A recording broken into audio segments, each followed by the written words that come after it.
갈라디아서 5장 1절부터 12절까지의 말씀입니다.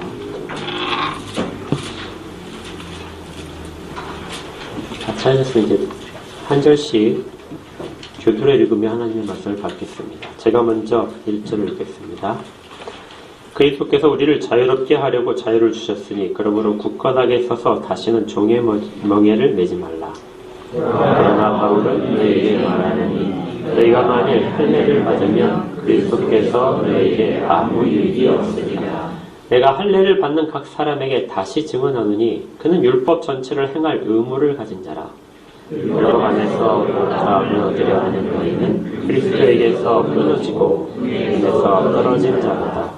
우리가 성령으로 믿음을 따라 의의 소망을 기다리노니 그리스도에게서 할례나 부활이나 유익이 없으되 사람으로서 역사하는 믿음뿐이니라. 너희가 다른 박제를 잘하더니 누가 너희를 막아 진리를 순종하지 못하게 하더냐. 그 법은 너희를 부르신 이에게서 난 것이 아니니라. 적은 누룩이 온 덩이에 퍼지느니라. 나는 너희가 아무 다른 마음을 품지 아니할 줄을 주 안에서 확신하노라. 그러나 너희를 요동하게 하는 자는 누구든지 심판을 받으리라. 형제들아, 내가 지금까지 할례를 전한다면 어찌하여 지금까지 박해를 받으리요. 그리하였더라면 십자가의 걸림돌이 제거되었으리니 너희를 어지럽게 하는 자들은 스스로 베어버리기를 원하노라. 네, 그동안 좀 잠시 쉬었던 갈라디아서 설교를 계속하겠습니다. 갈라디아서 5장의 우리 읽은 부분은 앞부분의 4장까지의 내용의 어떤 결말이기도 하고요. 우리가 4장까지와 5장을 이렇게 나눌 수 있는데 더 정확하게 말하면은 4장을 나누고 5장의 1절부터 12절까지는 13절 이하로 진행되는 부분에 연결하는 다리처럼 그렇게 됩니다. 그래서 오늘은 부득이하게 갈라디아서 앞부분을 다시 한번 정리를 한번 하면서 넘어가야 됩니다. 이 부분이 아주 중요하고요. 조금 갈라디아서 자체가 어렵지만 오늘도 좀 어렵긴 합니다. 잘 들으시고 최대한 제가 할 수 있는 한도까지 쉽게 여러분들이 받아들일 수 있도록 그렇게 하겠습니다.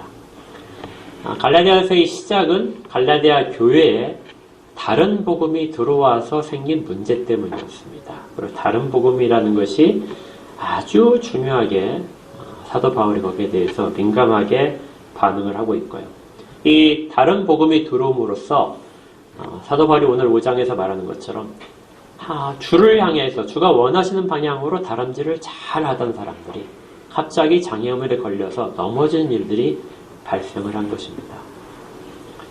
누가 너희들이 가는 길 앞에 이렇게 장애물을 놓아서 너희들을 달려가지 못하고 넘어지게 만들었느냐. 누가 너희들 가운데 누룩을 집어넣어서 너희들을 다 변질되게 만들어가느냐. 이것은 주로부터 난 것이 아니라 악으로부터 나온 것이다. 그래서 이 다른 복음을 전하는 자들에게는 저주와 심판이 있을 것이다 하고 1장에서 시작 부분에서 선언을 했고요. 5장의 지금 마지막 부분에서도 5장의 10절 이하에서도 같은 이야기를 다시 하고 있습니다. 그러니까 앞부분과 지금 여기가 연결되고 얘가 이제 전결이 되겠죠. 앞부분의 일부가 이제 완결이 되는 것입니다.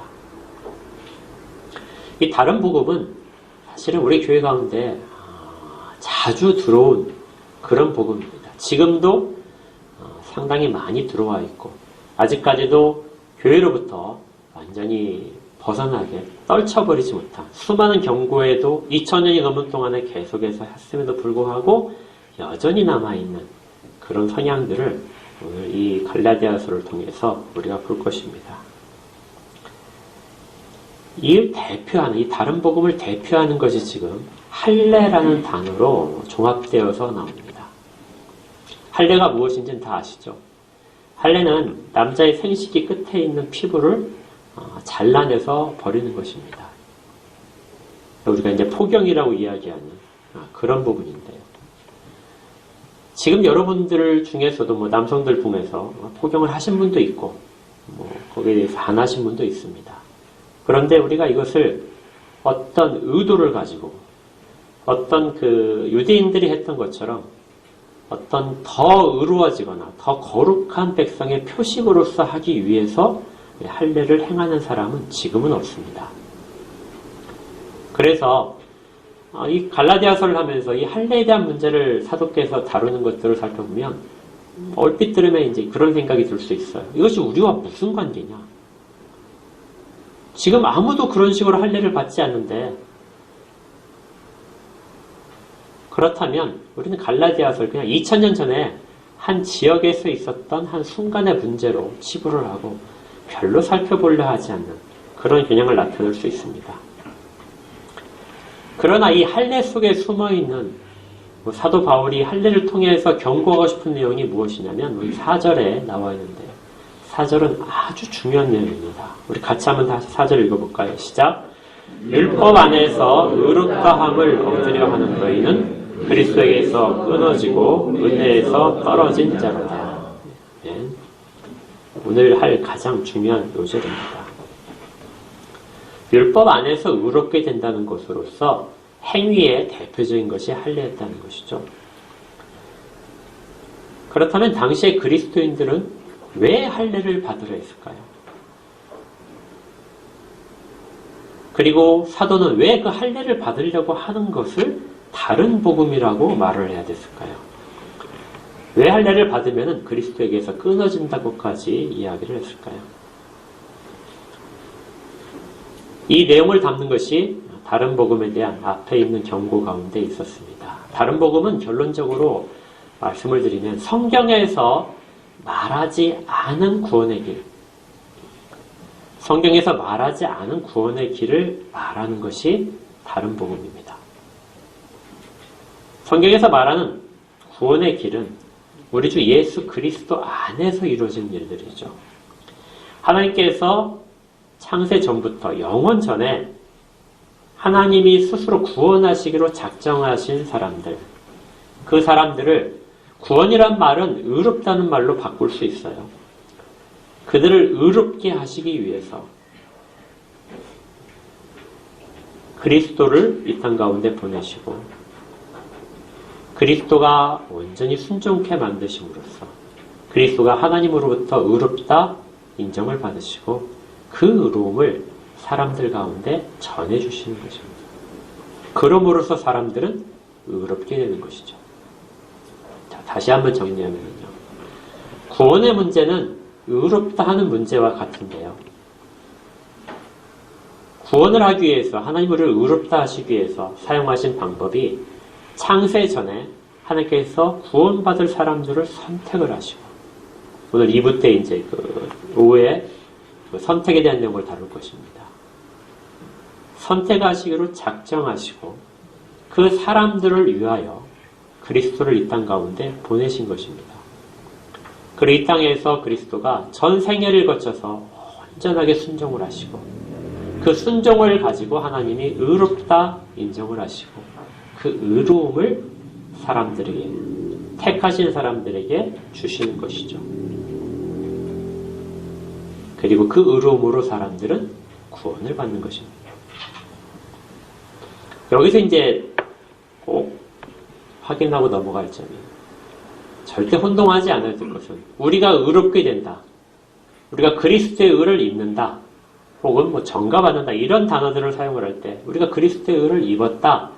이렇게 할 때 그 그리스도의 의는 성자 하나님으로서 우리 주 예수 그리스도께서 성자 하나님으로서 본래적으로 가신 하나님의 의로움을 우리 가운데 주시는 것은 절대로 아니라는 겁니다.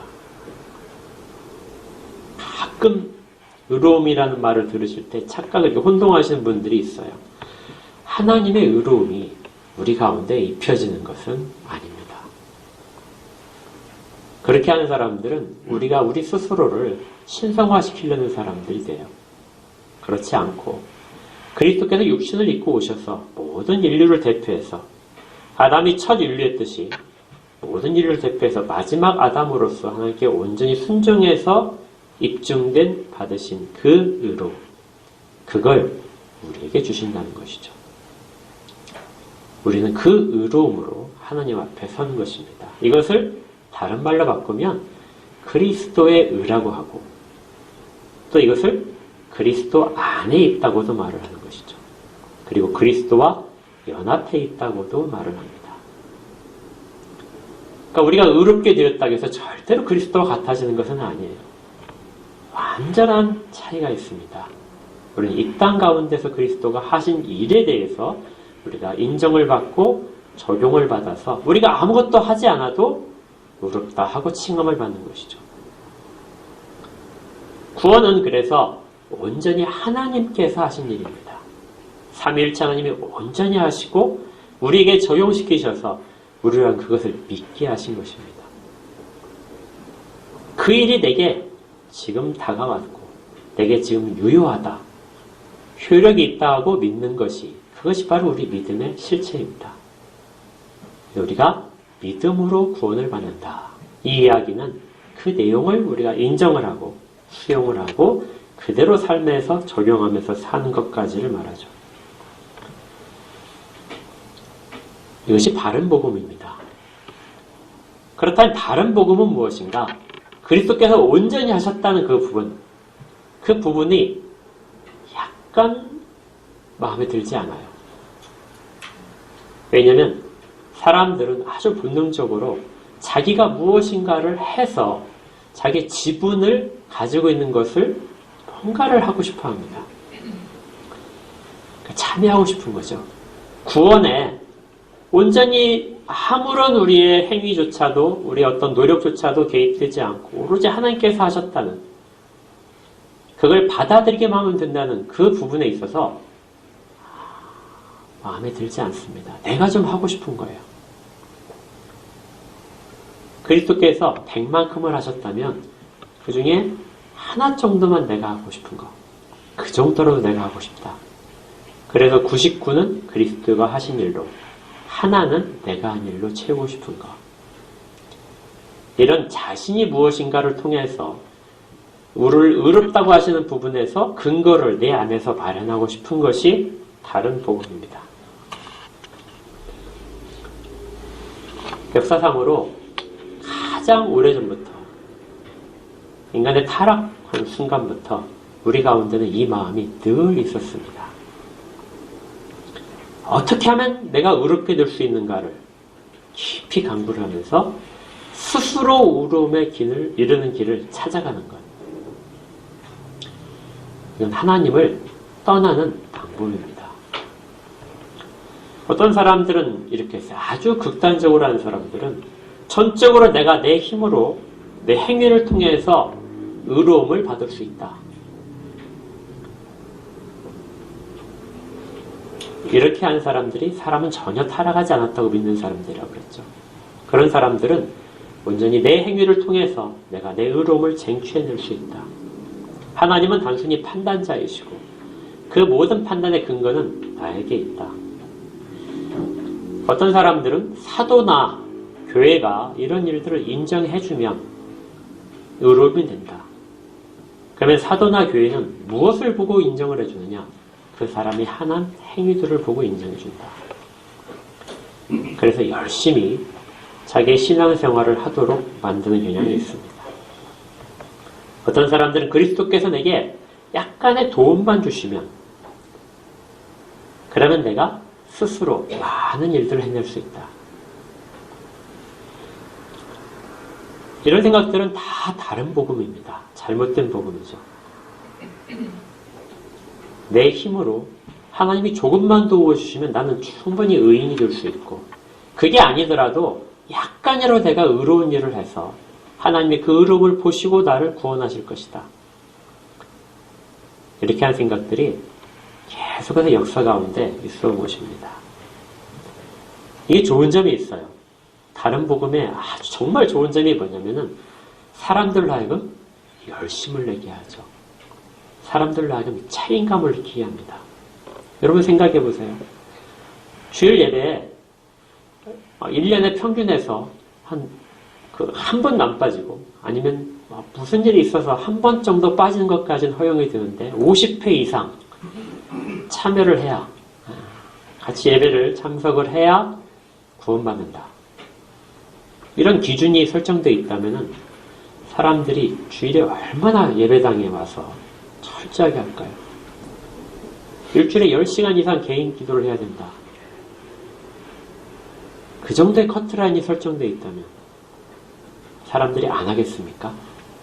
그 커트라인을 넘어야 구원을 받는다면 헌금을 잘해야 된다. 마찬가지 아닐까요? 죄를 짓지 않아야 된다. 죄를 지으면 구원받지 못한다. 그러면 다 착하게 살 겁니다. 구원받기 위해서라도 정말 두려운 마음으로 우리의 삶이 달라질 수 있을 거예요. 그런데 겉으로 볼 때는 좋은 효과를 낼 수 있는 이것이 아주 치명적인 위험성을 갖고 있습니다. 그것이 뭐냐면 교만이죠. 자기가 하는 어떤 의로움이 그리스도가 얻어낸 의로움, 그리스도가 받은 의로움과 같은 등급이라는 겁니다. 양에 있어서는 차이가 나겠죠. 그렇지만 질에 있어서는 똑같다는 것입니다. 이걸 이제 이해시키기 위해서 제가 예를 하나 드는데요. 어떤 사람이 이제 막 그림을 배우기 시작했어요. 그림을 열심히 그렸습니다. 열심히 그리다 보니까 자기가 이제 어느 순간에 잘 그린 그림이 있을 거 아니에요. 정말 잘 그렸다. 잘 그린데 소질이 있나 봐. 이렇게 하는데 옆에 사람들이 정말 잘 그렸는데 화가를 해도 되겠어. 이렇게 이제 칭찬을 해주기 시작하는 거예요. 그래서 이 사람이 무슨 생각을 하냐면 내 그림이 상당히 가치가 있구나. 그래서 어느 날 결심을 하기를 자기 그림을 가지고 루브르 박물관에 밤에 몰래 침입을 합니다. 그래서 모나리자 옆에 자기의 그림을 딱 걸어두는 거예요. 그리고는 내 그림은 이런 걸작으로서의 가치가 있어 하고 스스로 이야기합니다. 그 그림이 거기 걸릴 수 있을까요? 네. 그 사람은 그 무단 침입으로 해가지고 처벌을 받겠죠. 그 그림은 거기 걸릴 수가 없습니다. 걸작이 아니니까요. 우리는 걸작이라고 생각해서 스스로 하겠지만 하나님 보시기에는 그렇지 않다는 겁니다. 결코 그 많은 빈자리가 있더라도 거기에 걸려있을 만한 그림이 될 수 없는 겁니다. 그런데 그럴 가치가 있다고 생각을 하는 것이기 때문에 다른 복음에서 내 힘으로 의로움을 얻을 수 있다고 하는 것은 가장 큰 교만의 결과입니다. 그런데 교회 가운데 계속해서 있었던 것이고 갈라디아 교회에도 그것이 침입을 한 것이죠. 성경에서 말하는 의로움이라는 것은 어떤 행위를 통해서 사람들로부터 받는 그런 인정이 아니라 하나님의 마음에 합당한 것입니다. 하나님이 어떤 사람을 보고 기뻐하시는 것, 저는 내 마음에 드는 자다, 내 마음에 합한 자다 하고 말씀하시는 것이 그것이 바로 의로움입니다. 그런데 이것을 우리가 어떤 행위를 통해서 하나님을 만족시켜서 거둘 수 있다고 생각을 하는 순간 우리는 그리스도께서 이루신 것들에 대해서 그것들을 무너뜨리는 것이죠. 이 말이 4절에 있는 그 내용 속에 있는 겁니다. 율법 안에서 의롭다함을 얻으려 하는 너희는, 율법이 의미하는 것이 어떤 행위를 통해서 자기의 열심이나 노력을 통해서 의롭다함을 얻어내는 걸 말하거든요. 그렇게 하는 너희는 그리스도에게서 끊어진 것이다. 그리고 은혜에서 떨어진 것이다. 자, 그렇다면 이제 율법 안에서 의롭다함을 받으려고 하는 이 시도가 과연 옳지 않은 것인가? 우리가 행위를 통해서 어떤 것들을 하려는 것이 옳지 않다는 것은 말씀을 드렸는데 율법은 하나님이 주신 거잖아요. 그 율법 안에 있는 내용을 우리가 지키려고 하는 것, 그리고 율법을 통해서 의롭다함을 받는 것이 과연 그리스도로부터 왜 떨어지게 되는가 하는 부분을 좀 더 살펴봐야 됩니다. 우리 가운데 이제 그렇게 생각하는 분들이 꽤 많으실 것 같아요. 율법은 복음과 항상 대립을 하는 것이다. 그래서 율법은 아주 나쁜 것이고 복음은 매우 선한 것이다. 율법은 우리 가운데서 다 버려야 되는 것이고 복음만을 가져야 된다. 그런데 성경 어디에서도 율법이 나쁘다고 이야기하는, 율법이 우리와 아무런 관계가 없다고 말하는 부분들은 없습니다. 율법은 지금 현재도 우리 가운데서 하나님의 말씀으로서 서 있어요. 마치 우리 가운데 포스터처럼 크게 큰 글씨로 쓴 것처럼 그렇게 율법은 지금도 성경 가운데서 있습니다. 구약부터 한번 살펴보겠습니다. 구약에서 가장 대표적으로 있는 것이 구약 레위서인데, 레위서 18장에서 18장 5절에 제가 읽어드리겠습니다. 너희는 내 규례와 법도를 지키라. 사람이 이를 행하면 그로 말미암아 살리라. 나는 여호와니라. 하나님의 법도를 지키면 살 것이다. 반대로 하나님의 법도를 지키지 않으면 죽을 것이다. 나는 여호와다. 하나님의 말씀을 이렇게 선포하셨는데, 그렇다면 그 법도는 나쁜 것이 아니겠죠. 그래서 나중에 사도는 율법이 거룩하다고 스스로에게 말을 합니다. 율법을 지켜 행하면 의롭다함을 받는다. 이것을 잊으시면 절대 안 됩니다. 율법은 의로움을 인정받을 수 있는, 구원받을 수 있는 방편이었습니다.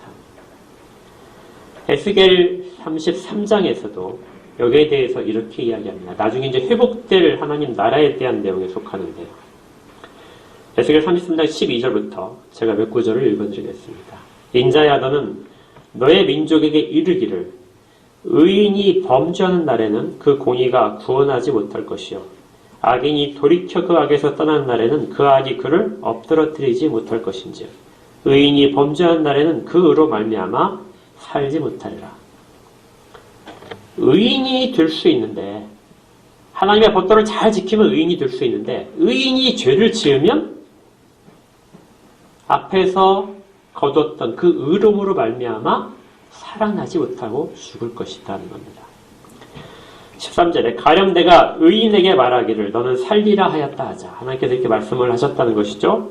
그가 그 공의를 스스로 믿고 죄악을 행하면 그 모든 의로운 행위가 하나도 기억되지 아니할 것이다.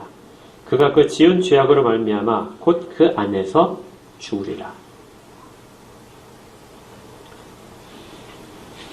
가령 내가 악인에게 말하기를 너는 죽으리라 하였다 하자. 그가 돌이켜 자기의 죄를 떠나서 정의와 공의로 행하여 저당물을 도로 주며 강탈한 물건을 돌려보내고 생명의 윤리를 지켜 행하여 죄악을 범하지 아니하면 그가 반드시 살고 죽지 아니하리라. 그가 본래 범한 모든 죄가 기억되지 아니하리니 그가 반드시 살리라. 이는 정의와 공의를 행하였음이니라. 만일 의인이 돌이켜 그 공의에서 떠나 죄악을 범하면 그가 그 가운데서 죽을 것이고 만일 악인이 돌이켜 그 악에서 떠나 정의와 공의대로 행하면 그가 그로 말미암아 살리라. 하나님의 법도를 지키면 의인이고 지키지 않으면 죄인입니다. 그리고 의인은 살 것이고 죄인은 죽을 것이다. 이것이 율법이 전하는 내용이었던 거죠. 그리고 이것을 지켜라 하고 하나님께서 말씀하셨습니다. 여기에 대해서 신약에서도 이 부분을 인정합니다. 야고보 사도가 2장 21절에서 우리 조상 아브라함이 그 아들 이삭을 제단에 바칠 때 행함으로 의롭다 하심을 받은 것이 아니냐.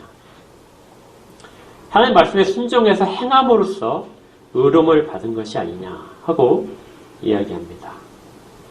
사도 바울도 이렇게 말씀하셨어요. 로마서 2장 13절에 하나님 앞에서는 율법을 듣는 자가 의인이 아니요 오직 율법을 행하는 자라야 의롭다 하심을 받으리니. 율법을 행하면은 의롭다는 것을 신약시대의 사도들도 똑같이 이야기했습니다. 우리 또 갈라디아서 3장에서도 이 내용이 아주 많아요. 갈라디아서 3장 12절에 율법은 믿음에서 난 것이 아니니 율법을 행하는 자는 그 가운데서 살리라 하였느니라. 자, 그렇다면 율법을 행하는 자는 살아난다. 율법을 행하는 자는 의롭다함을 받는다. 이것은 명백하다는 것입니다. 그러면 4절에서 율법 안에서 의롭다 함을 얻으려 하는 너희는 그리스도에게서 끊어진다 하는 이 말은 과연 우리가 어떻게 받아들여야 될까요? 동일한 사도가 한쪽에서는 율법을 행하는 자는 그 행함 안에서 살 것이라고 말을 했는데 율법으로 의롭다함을 얻으려는 모든 자가 그리스도에 끊어진다는 말은 무엇인가? 구약에서의 의로움이라는 것은 일시적인 것입니다. 율법이 어떤 조항에 대해서 그것을 지켜 행하면 의롭다함을 받는 것은 사실이고 그것을 범하면 죄인으로 떨어지는 것도 사실이죠. 에스겔 33장에서 말했던 의인이 영원하지 않은 의인이고 죄인이 영원하지 않은 죄인이라는 내용을 깊이 생각해야 됩니다.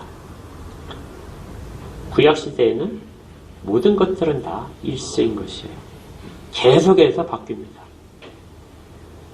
의인이었다가 죄를 지으면 앞에 있는 모든 것들이 무효가 돼서 죄인만 남게, 죄인의 상태만이 남습니다. 죄인이었다가 회개를 하게 되면 그 앞에 지은 모든 죄들이 사라지고 의인만이 남는 것입니다.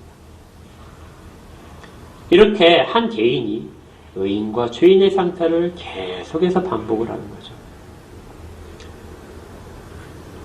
그래서 율법 안에서 결코 떨어져 나가지 못하고 계속 하나님을 두려워하는 마음으로 살게 만들었던 것이죠. 이런 것들을 행위언약이라고 합니다.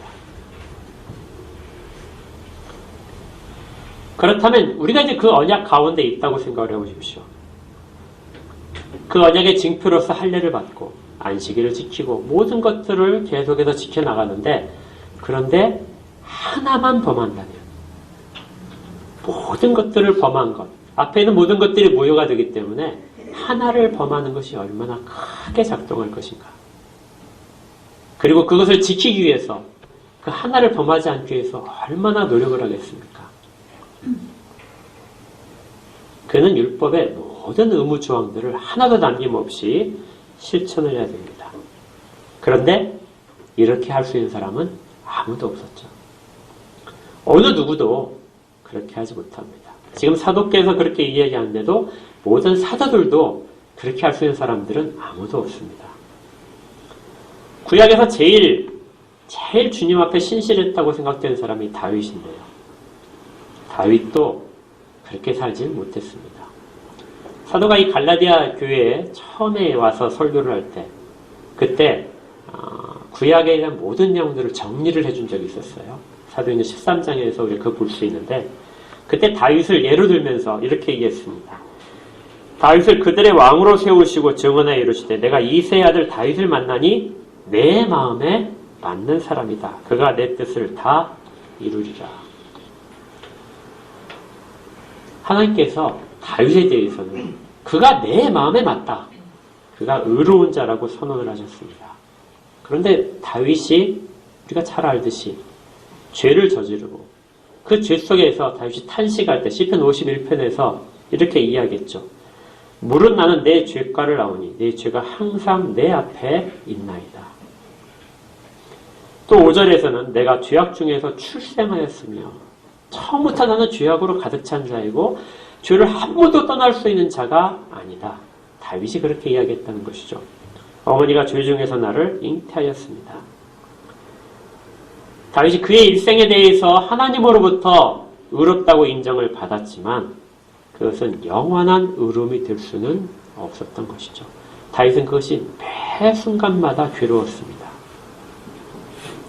그래서 시편에서 우리가 많이 보듯이 그는 자기의 죄 때문에 자기가 의롭게 되기 위하여 하나님과 매달리는 그 모습으로 탄식하며 지내했습니다. 그러면서 결코 하나님의 의로움 앞에 떳떳이 서지 못하는 한계를 가졌죠. 이것을 율법의 저주라고 합니다. 이건 제 표현이 아니라 사도 바울의 표현입니다.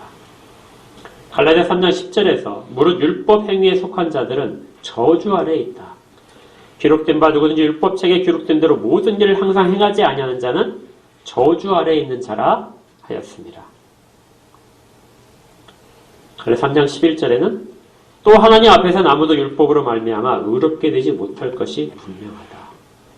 율법을 통해서 의로움을 얻는 방법이 주어졌는데도 불구하고 아무도 그것을 통해서 의로운 자의 상태에 머물지 못하는, 그래서 율법은 절망밖에 주지 못하는, 그럼에도 불구하고 유일한 방법이 율법밖에 없기 때문에 또다시 율법을 지켜야 되는 이 저주 속에 있게 되는 것입니다.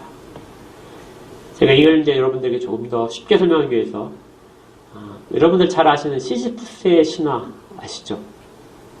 그리스 로마 신화에서 인간의 절망적인 상황에 대해서 이야기한 것이 시지프스의 신화인데요. 그래서 신화에 보게 되면 그 주신의 지시를 어긴 시지프스에게 내려진 벌이 있었습니다. 그게 뭐냐면 산 아래에 있는 큰 돌을 굴려서 산 꼭대기에 올려놓는 것이죠. 산 꼭대기에 올려놓으면 그 모든 저주가 풀립니다. 그래서 막 땀을 흘려서 온갖 힘을 다해서 바위를 굴려서 산 꼭대기로 가지고 가죠. 그래서 올려놓으려고 하면 다시 떨어지는 것입니다. 그리고 그것을 다시 반복해야 되죠. 이렇게 해서 계속해서 반복되는, 결코 하나님 앞에서 의인이라고 율법을 통해서 칭함을 받는 상태에 머물지 못하는 그 상태에 반복되는 것이 바로 율법의 역할이었고 율법 아래에 있는 모든 사람의 상태였던 것이죠. 그런데 갈라디아서는 인간의 상태가 그 가운데만 있도록 하나님이 하지 않으셨다. 그걸 주시기 전에 또 다른 의로움을 얻는 방법, 또 다른 구원 얻는 방법을 하나님께서 미리 주셨다. 율법을 주시기 430년 전에 아브라함에게 그 약속을 하셨다는 것을 우리가 보았습니다.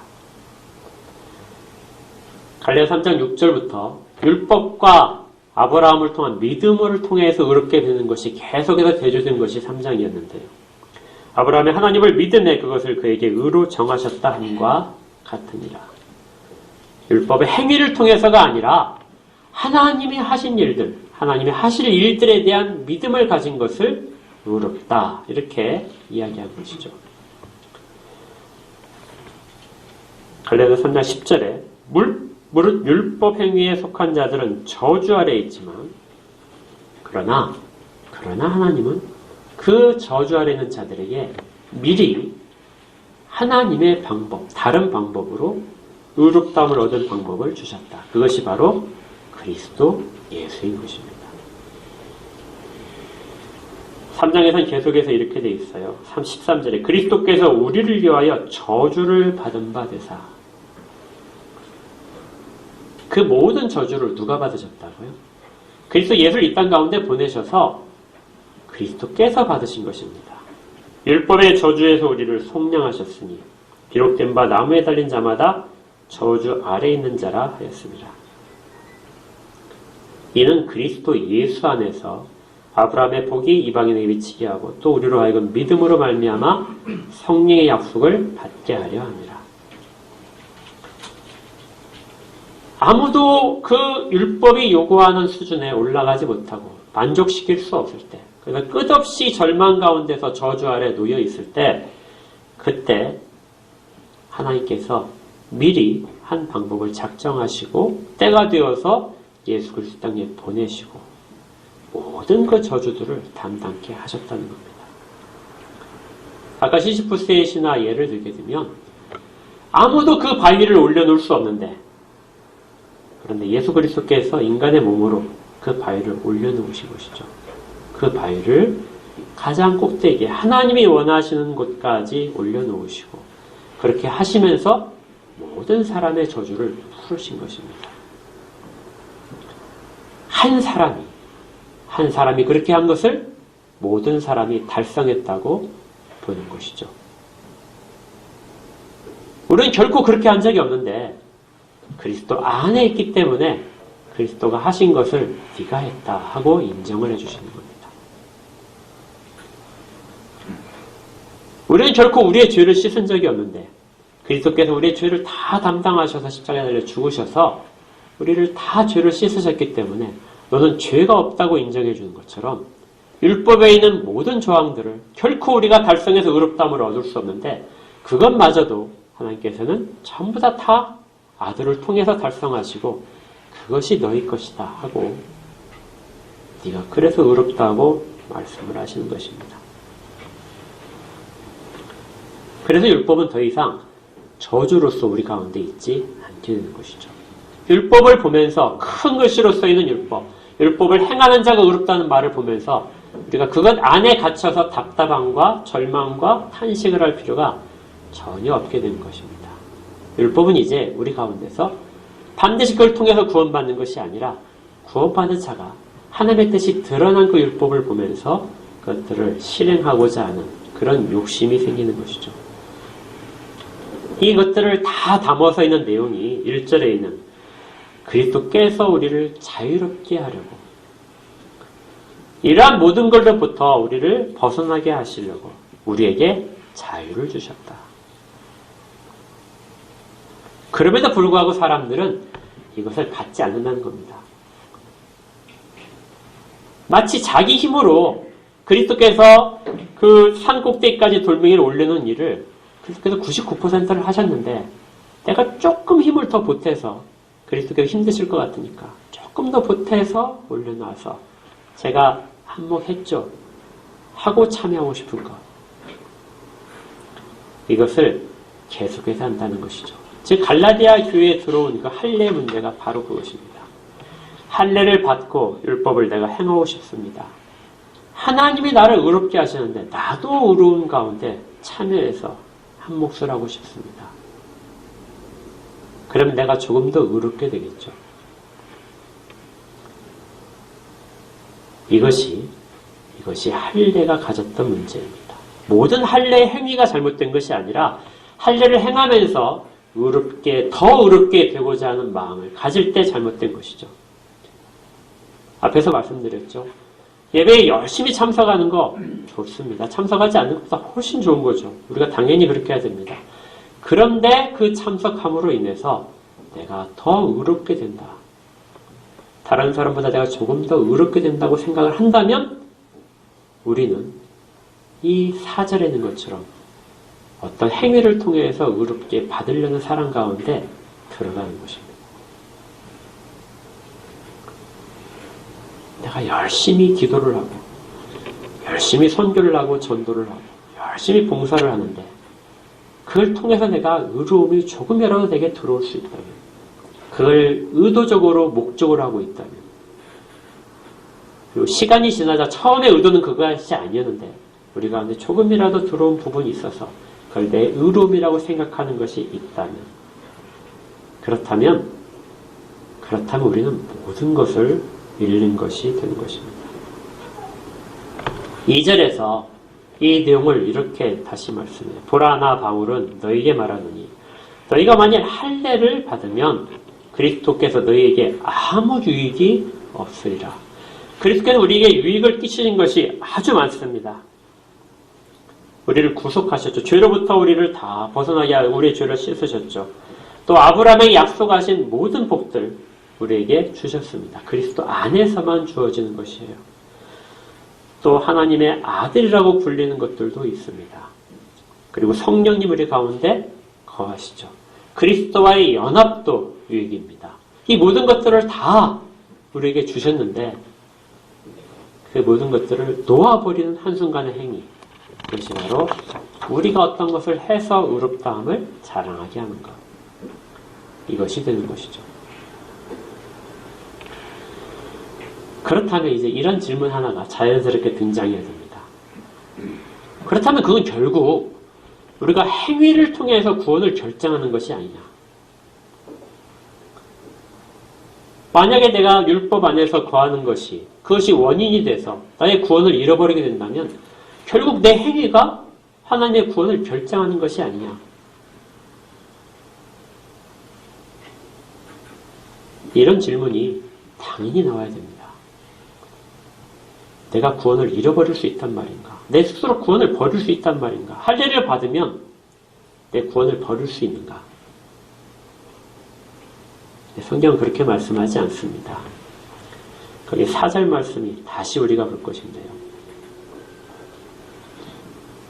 율법 안에서 펜으로 나중에 써주시면 좋을 것 같아요. 율법 안에서 의롭다함을 얻으려 하는 지금 현재형입니다. 그것이 율법 안에서 의롭다 하는 것을 얻으려 하는 너희들아, 이런 뜻이에요. 그런데 그 옆에 있는 거, 그리스도에서 끊어지고, 이 단어는 시제가 과거형입니다.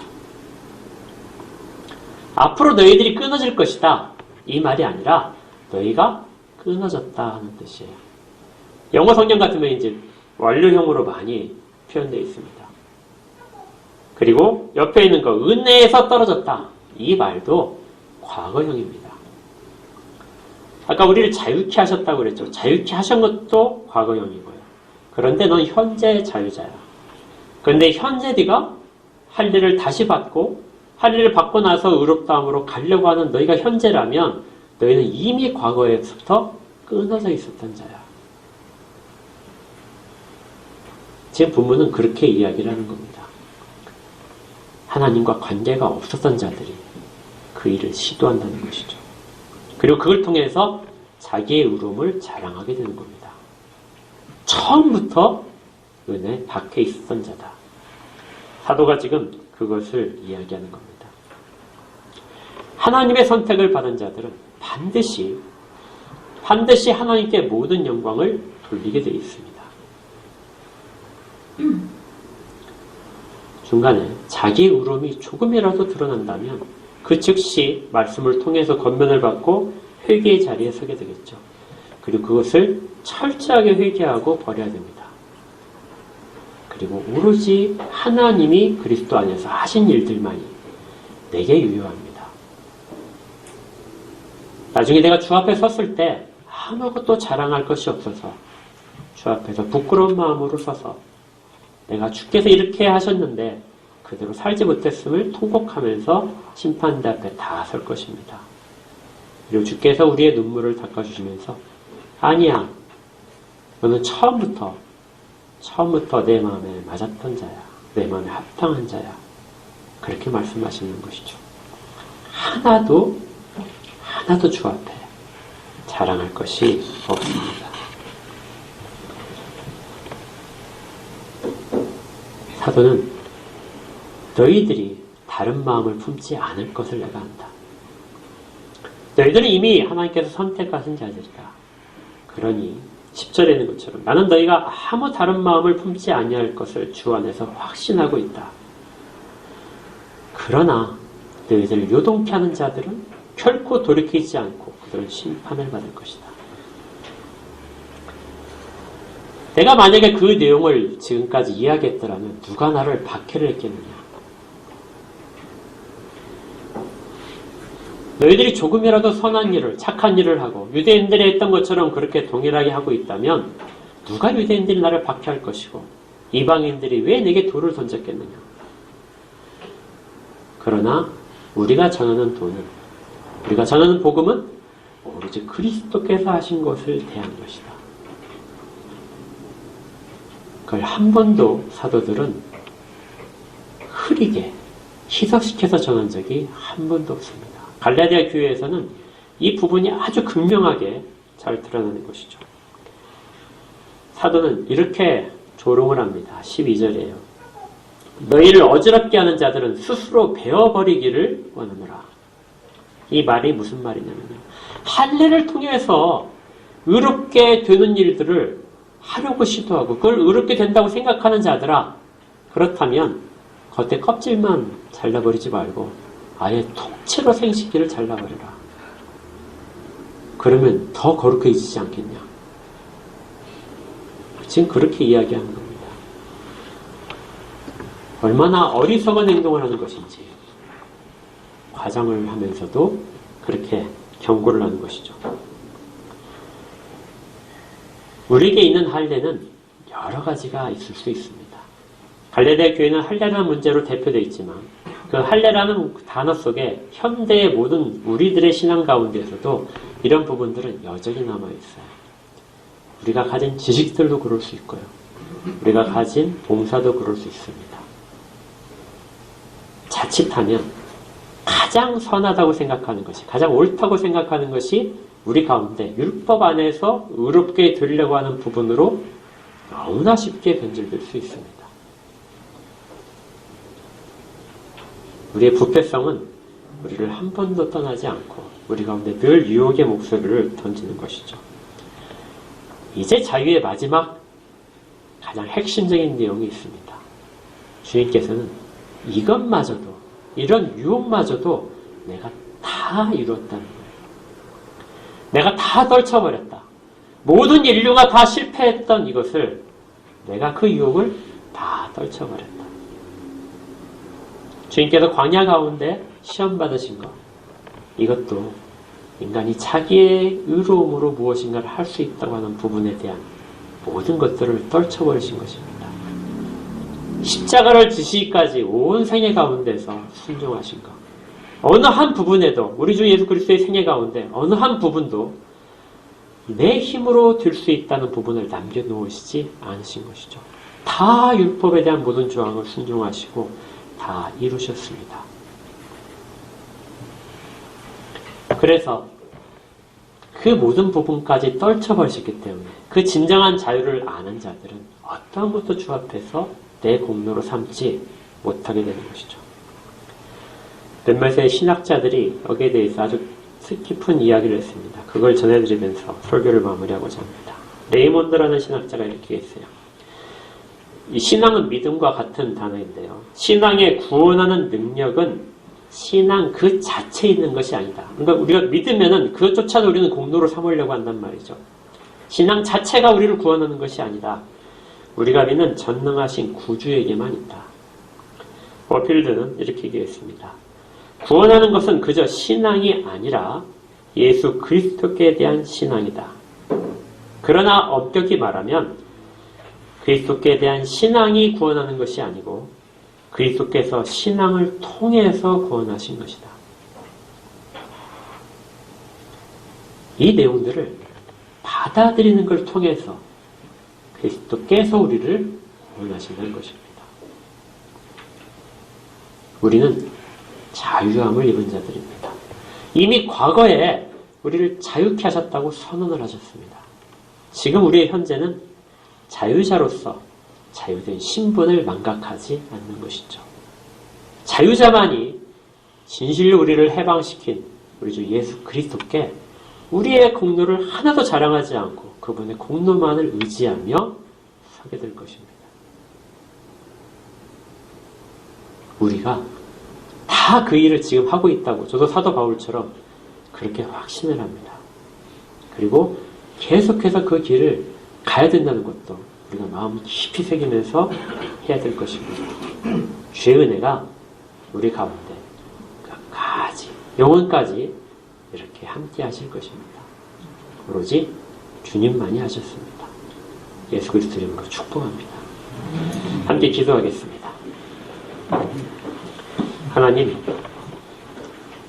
저희들이 잘하고 있다고 생각하면서 더 잘하고자 하는 욕심 때문에 그리스도의 복음 밖으로 벗어나는 일을 하지 않도록 저희를 지켜주시옵소서. 저희들이 의로움을 추구하다가 자칫하여 저희들의 행위를 통해서 저희들의 믿음을 가지고 의로움을 자랑하는 일도 하지 않도록 100만 분의 1이라도 저희들의 행동을 통해서 의로움이 될 수 있다는 것을 생각하지 않도록 저희들을 붙들어 주시옵소서. 그래야만 저희들의 복음이, 저희가 받은 복음과 믿음이 순전한 것임을 깨달아 고백합니다. 주님, 도와주시옵소서. 함께 이 길을 모두가 다 격려하며 서로를 붙들고 권면함을 가게 하여 주시옵소서. 주의 교회들 가운데 복을 허락하옵소서. 예수님 이름으로 기도합니다. 아멘.